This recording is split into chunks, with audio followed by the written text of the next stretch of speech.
all of these holiday rentals are on illegal Israeli settlements in the occupied West Bank. I can't show you the photos for legal reasons, but I can show you the listings. It says here, situated on the edge of the desert with open clear views of the hills where no one has set foot. But that's not true, because Palestinians have been living in this area for generations. But the reason you probably won't see Palestinians here is because they've been violently forced off their land. But if you're booking a holiday here, you might never know.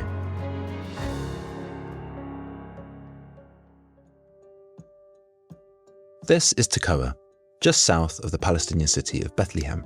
It's in an area known for its natural beauty, organic farms, nature reserve and national park. So it's unsurprising that it has so many Airbnb listings. But the thing is, Palestinians can't book holidays here, even though it's on Palestinian territory. In fact, Palestinians are forbidden from setting foot in Tekoa without a permit, except in rare circumstances, because Tekoa is an Israeli settlement, one which is illegal under international law. Across the West Bank, including East Jerusalem, there are 321 properties listed on Airbnb in illegal Israeli settlements, and 26 hotels on Booking.com. In fact, a third of all Airbnbs in the West Bank are in Israeli settlements. These holiday rentals often tout their close proximity to historical and religious sites, but a history that you won't read about in their listing descriptions is that the West Bank has been under the control of occupying Israeli forces since 1967. Or that this control means authority over trade, travel, and the everyday lives of 2.5 million Palestinians who live there. Most Palestinians have been squeezed into small urban enclaves, where they have limited self-rule. These areas make up less than 20% of the West Bank. Under cover of this strict Israeli security control, Jewish settlements have spread throughout the territory, frequently using armed force to take land from Palestinians, an act described as a war crime by the UN. The Israeli government has actively supported these settlements, which has helped to tighten its grip over the land and prevent the possibility of a future Palestinian state.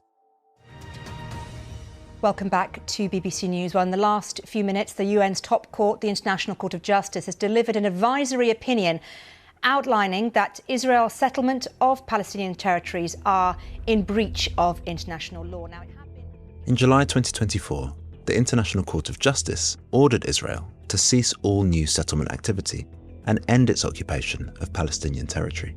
The court considered that these policies and practices amount to annexation of large parts of the occupied Palestinian territory. However, Israel ignored this order, while Israeli settlers accelerated their land seizures. Since the 2023 Gaza war began, violence has increased significantly in the West Bank, as well as the number of Palestinian properties being destroyed. Tekoa is the settlement that has expanded the most, growing by 4,500 acres since October 2023, and is now home to more than 4,000 Israeli settlers. This expansion has been facilitated by the forced displacement of small Palestinian farming communities in the surrounding areas. Tekoa also has the highest number of Airbnb listings in the West Bank, outside of East Jerusalem.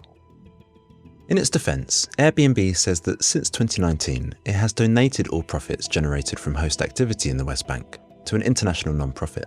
But critics say that doing business in these areas normalises and provides revenue for these settlements. Support which has landed Airbnb on the Boycott, Divestment and Sanctions Movements list of international companies complicit with Israeli violations of Palestinian rights. Booking.com says it's not its place to decide where someone can and cannot travel. Nevertheless, the company is currently the subject of a Dutch legal case, which accuses it of profiting from war crimes by facilitating the rental of vacation homes on land stolen from the indigenous Palestinian population. And there's another impact of two of the world's biggest holiday companies doing business here. Israel's policy of exploiting the West Bank for international tourism de-develops the Palestinian tourism industry. Only 0.3% of licensed tour guides permitted to lead tours in Israel and the West Bank are Palestinians, despite nearly 40% of tourist sites visited by international tourists to Israel in 2014 being located in occupied Palestinian territory. Thanks for watching. If you like videos like this about how our consumer habits are connected to global politics, you can check out a video I made about how the batteries in our phones are contributing to conflict in Central Africa. Please support us by liking and sharing the video, and if you haven't done so already, don't forget to subscribe, and I'll see you next time.